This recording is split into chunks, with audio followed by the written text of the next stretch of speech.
1, 2, 3, come on!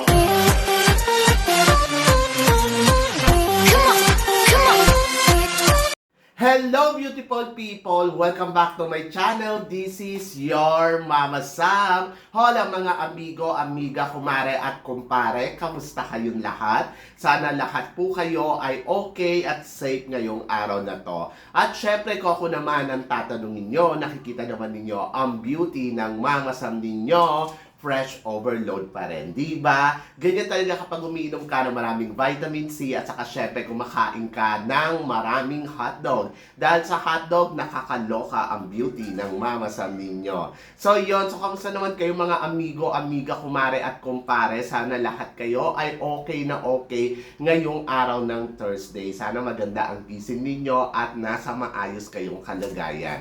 Kung ako naman ang tatanungin ninyo, Diyos ko, ito nakakaloka. Kahapon pag uwi ko, sobrang sama talaga ng pakiramdam ko. Sakit ng lalamunan ko, pagkatapos sakit ng ulo ko. So nag-test ako ng COVID test. Hindi naman siya COVID. Pagkatapos ayon, so mga 7 PM pa lang, tulog na talaga ako. Hanggang gumising nga ako ng 5 AM. Kasi plano ko sana pumasok. Kaya lang tumawag nga ako sa school. Ang sabing ganun, wag na daw akong pumasok at magpahinga daw. So yon, kaya nandito lang tayo sa bahay, chill-chill. Charot. So yon, so syempre, ino-obserbahan ko yung pakiramdam ko. Kung magiging okay siya hanggang bukas. Kung hindi, syempre, kailangan na natin magpa-check up, di ba? So, yon. Pero, syempre, bago ang lahat, gusto ko munang magpasalamat din. So, walang sawang tumatangkilik dito sa Mama Sam Vlog. Araw-araw, lagi-lagi. Kaya naman, talagang kahit talagang masama ang pakiramdam natin, push natin to. Kasi, syempre, alam ko naghihintay kayo ng bonggang-bongga. At, hindi lang yan. Syempre, gusto ko rin mag-shoutout sa ilang mga tumututok dito araw-araw, lagi-lagi, katulad na lang ni John Herbie. Hello, thank you so much for watching. And then of course kay Kristen Ann Perez. So yan. At eto nga, syempre marami akong hinandang chika sa inyong lahat na talaga naman, oh my gosh, magtataas ang kilay ninyo ng bonggang-bongga sa mga pag-uusapan natin ngayon. Kaya guys, huwag na natin patagalin ang ating mga chika. So para sa unang chika, sabing ganon, bakit daw ang Miss India hirap din daw kumuha ng corona dito sa Miss Grand? Oo nga, no? Sa kabila na ang dami nilang mga magagandang kandidata na pinapadala, pero yung iba talaga na El Tocuyo. Katulad na lang noong 2020, natatandaan ko, ang ganda-ganda ng kandidata ng Miss Grand India. So, yung nakita ko siya sa personal, grabe, tumbling ako sa beauty niya. Pero na El Tocuyo siya ng bonggang-bongga. So, yon, so hirap sila talaga dito sa Miss Grand na kumuha ng tawag dito, ng corona. So, ang nararating pa lang yata nila dito, first runner-up din. Pagkatapos, sa supranational, ayon, nakadalawang corona na sila. Sa Miss Grand, wala pa. Actually, madami din naman talaga na bansa na malalakas. Katulad ng, syempre, Philippines, di ba? Hindi pa tayo nakakakuha. Thailand, hindi pa rin nakakakuha ng corona. Puro top 5 lang sila. Ganon din sa atin, di ba? At saka Colombia, hindi pa rin nakakakuha talaga ng corona sa Miss Grand. Kaya may mga country din talaga na medyo talagang alam mo yon, na pinupush talaga nila yung bansa nila na makuha ang corona. Actually, dinakpat na nga ng Brazil eh. Kasi yung Brazil, sa totoo lang, sunod-sunod din yung pasok nila sa top 5 pagdating sa Miss Grand. Kahit anong caliber talaga ng kandidata nila, hindi enough para manalo. Pero dumating yung araw na, ayun nga, nasungkit na nila yung corona. Kaya yung Brazil nakaisa na rin. Pero syempre tayo, nandoon din tayo na, alam mo yun, ang dami nga nagagalit sa Miss Grand. Kasi nga, di ba, lagi tayo na, naliligwak. At lalo na itong mga nakaraan, Diyos ko, talagang hindi na tayo tumutungtong sa top 5. Si Roberto Tamundong, inaasahan natin na makakatungtong sa top 5 ng Miss Grand. Pero wala talaga siya kahit sa top 10. Naswerte na lang kasi may, alam mo yon, may nag-resign at siya ang number 11 yata, di ba? So, yon. Pero, syempre, umaasa pa rin ako. Ako talagang naniniwala ako one day, darating yung reyna natin na puputungan talaga siya ng corona ng Miss Grand at walang magagawa kahit na mismo yung may-ari ng Miss Grand. Naniniwala ako dyan. Kasi ganun din yung nangyari sa Brazil eh. Wala na silang magawa kundi eto na yun. Di ba? So, yun. So, sa India, good luck. So, keep going lang and keep fighting, di ba? Kasi darating kayo sa punto na kokoronahan din sila ng corona ng Miss Grand. So, grabe yung Golden Crown na yan. Ang hirap masungkit. Anyway, so para sa sumunod na chika, Mama Sam, speaking of Miss Grand, tingin mo si Melissa Flores kaya ipadala ng Mexico o si Tanya Estrada?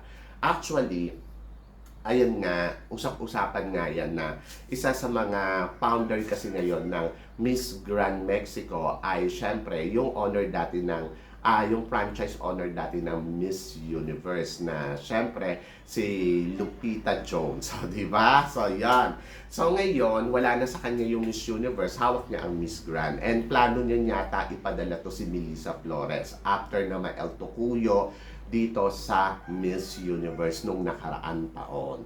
Pero hindi ko lang alam kung ito si Melissa Flores ay makikipag-participate pa ba dito sa Miss Mexico na magaganap naman this coming September 7 ang coronation night para sa Miss Universe Mexico. So ngayon hindi natin alam kung kasali pa ba siya dyan. Kung kasali pa siya dyan, hindi siya may ilalaban ng Miss Grand. Pero na lang, after siguro magputong ng corona, kung i-declare nila si Melissa Flores yung ipapadala nila.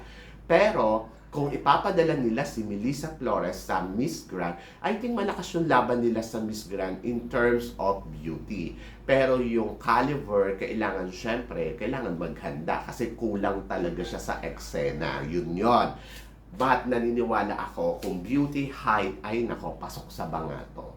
But depende yon kung maghahanda. So yon, so alamin natin yung more update kung si Lupita Jones nga ba ay napipisil niya ipadala dito sa Miss Grand, ay si Melissa Flores o si Tanya Estrada.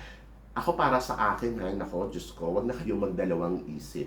Eto na yan, si Melissa Flores na yan, itry na lang ninyo ng bonggang-bongga. Diba? So, yon. So, good luck. At, syempre, para sa sumunod na chika, ito nga, mainit ng pinag-uusapan sa Indonesia dahil nga may isang kandidata na talaga namang sinasabi nila na mukhang malakas to dahil isa sa mga officially candidates ng Miss Universe Indonesia 2024 ay si Lucita Luna. So, ito, nag-join nga daw sa Miss Universe Philippines. Isa siyang model, singer, actress, and comedian. So tingin mo Mama Sam, ito na kaya ang hinihintay ng Indonesia para masungkit ang corona ng Miss Universe kung sakasakaling siya ang manalo? Hindi. Hindi ganun yung nakikita ko kasi hindi naman porkit na siya model, hindi rin naman porkit na singer siya or actress or comedian ay siya na yung mananalo sa Miss Universe. Depende, Diyos ko kung kaya niya kabugin yung mga makuda dyan sa Miss Universe at saka yung mga beauty ng mga Latinas. Medyo mahirap para sa ating mga age ngayon ang makipagsabayan dito sa Miss Universe. Kasi nga, sa Latin country gagawin, alam naman natin, nako, kapag Latin country yan, priority nila ipasok dyan at ipanalo yung mga Latinas, di ba? Pero syempre, nandoon naman na may mga ilang countries naman na malalakas talaga katulad ng Philippines, Thailand, so yon. Pero yung Indonesia, laban lang. So, kung handa naman siya at kaya naman yung makipagpukpukan, why not? So, parang, naman yan depende yan sa paghahandang gagawin niya. Malay mo, magpatawa siya sa Miss Universe, magustuhan siya, di go, di ba? So, yan. So, ako tingin ko, parang feeling ko, malaki yung chance niya ma-El Tocuyo. Charot. So, depende yan sa pasabog niya, depende sa arangkada niya, depende sa galing niya. Pero syempre, nakasalalay dyan. Kung actress siya at singer siya, nakasalalay dyan yung career niya, di ba? So, yun, good luck talaga sa kanya. Pero sana mailaban niya ng bonggang-bongga ang Indonesia kung sakasakaling siya ang mananalo Miss Indonesia Universe. O, di ba? Excited tayo dyan. Bakit naman hindi? Malay mo, di ba? And then, para sa sumunod na chika, Mama Sam, tingin mo, kung si Kentucky kaya ang nanalo Miss USA, ano kaya ang laban niya? Malakas kasi parang feeling ko very strong yung beauty ni Kentucky dito sa Miss USA, yung first runner-up. Ang ganda ng katawan at saka parang feeling ko she's empowered woman. Kaya lang, syempre, yung profile kasi or yung credential kasi ni Miss USA talaga ang nagdala sa kanya para maipanalo niya yung Miss USA. At parang feeling ko kapag dinala mo naman kasi talagang itong bagong Miss USA sa Miss Universe, credential pa lang ay talagang winner na. So parang doon papasok ka talaga sa semifinals. Mas malaki yung chance. And yung Kentucky kasi she's a black beauty. So medyo parang hindi natin alam kung papalo ba talaga ang mga black beauty ngayon dito sa Mexico. Kasi alam naman natin na alam mo naman, yung mga Latinas, di ba? So, yon. So, good luck na lang. But, congratulations pa rin kay Miss Kentucky kasi, syempre, first runner-up sa Miss USA, hindi biro yan. Malay mo, mag-resign tong si Miss USA at ikaw ang pumalit, di ba? So, yon.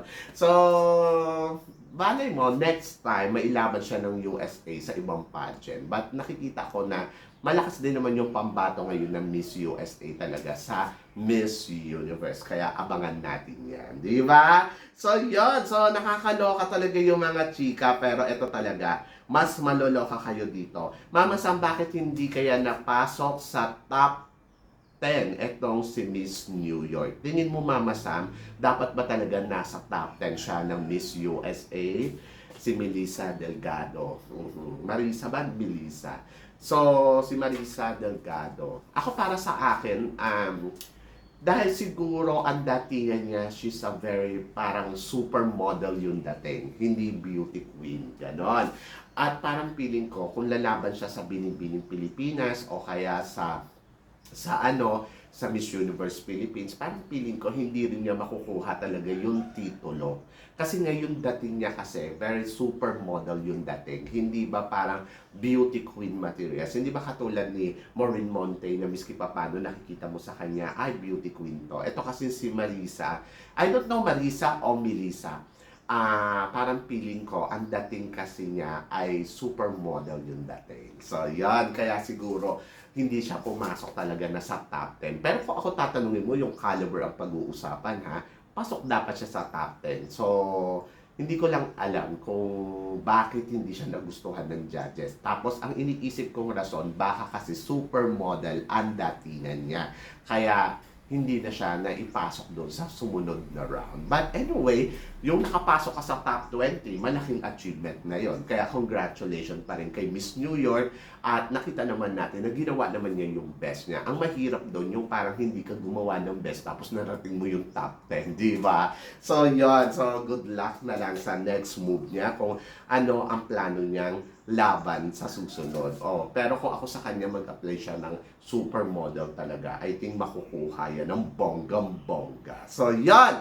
At para naman sa sumunod natin, chika, Mama Sam, ano naman ang masasabi mo sa sinabi ni Chelsea Manalo na trust me, I prove you wrong para sa kanyang mga basher na sinasabi na hindi siya makakapasok sa semifinal ng Miss Universe? Well, ang masasabi ko, ando doon sa sinabi ni Chelsea Manalo yung kanyang determination na marating niya yung semifinals ng Miss Universe, di ba? At hindi lang yun, malay mo, manalo pa siya. Oh, di ba? So yun, hindi naman natin mag-blame yung mga basher kung hindi naniniwala sa beauty na meron siya or hindi naniniwala sa kakayahan niya. Kasi opinion yun nila. Pero kasi syempre, ang magpapakita dyan ng ipoprove niya yung sarili niya na mali ang sinasabi ng mga bashers sa kanya kung paano niya aatakihin yung laban niya sa Miss Universe, kung ano yung ipapakita niya talagang performance doon. Ayun, so syempre yung mga tao talagang hihintayin talaga yan. At ako naman, ang masasabi ko, as long prepared talaga si Chelsea Manalo, masasabi naman natin na malakas naman talaga yung laban niya sa Miss Universe. Kasi maganda naman si Chelsea, hindi naman siya yung parang wala lang. Maganda si Chelsea, may charm si Chelsea. And I think performance ni Chelsea, ipolish lang nila ng bonggang-bongga, kakabog na. So, kailangan lang nila ihanda talaga. Kasi syempre, hindi natin alam kung gaano ba ka-agresibo yung mga makakalaban niya. So, ngayon, para dyan sa sinabi niya na ipoprove niya, maganda yung motivation para kay Chelsea na parang gagawin niya yung lahat na makakaya niya para lang ma-prove niya sa lahat na she deserve yung title na Miss Universe Philippines. Di ba? So, yon. So, ako masasabi ko siguro kailangan lang talaga ng suporta din mula sa atin. At siguro hintayin lang natin yung kung ano yung magiging eksena niya sa Miss Universe. Lahat naman tayo excited para sa kanya, di ba? At nandoon din na lahat naman tayo siguro gusto natin na pumasok siya at makarating sa semifinals. Ganyan din yung sinabi nila dati kay Michelle D. Nako, hindi papasok yan sa semifinals, may El Tocuyo yan. Pero ano narating ni Michelle D, di ba? At the end of the story, lahat naman ng tao ay talagang naniniwala na dapat hindi lang siya top 10, nasa top 5 din siya. So, ganun din siguro ang mangyayari dito kay Chelsea Manalo. Lalo na pag nakita natin yung performance niya, lalo na kapag nakita natin yung paghahanda niya. So, nandoon lang tayo sa dapat mag-trust talaga sa team nila at kay Chelsea Manalo. So, naniniwala ako na prepared naman si Chelsea Manalo para sa kanyang laban sa Miss Universe. So, depende na lang yan sa laro nila doon sa entablado. Diba? At ako, umaasa ako na makikipaglaro talaga siya ng bonggang-bongga. So, laban ng Pilipinas, kaya natin yan.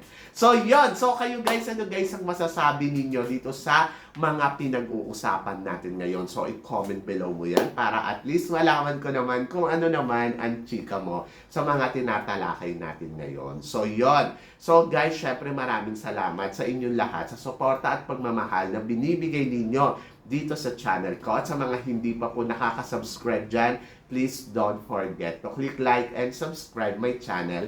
At i-click nyo na rin po ang notification bell para lagi kayong updated syempre sa aking mga chika. Sabi nyo ganon, always keep smiling and always think positive lang. Walang imposible guys, magtiwala lang tayo sa kanya. Kaya guys, hanggang dito na lang, hanggang sa muli nating chikahan. See you tomorrow. Thank you guys.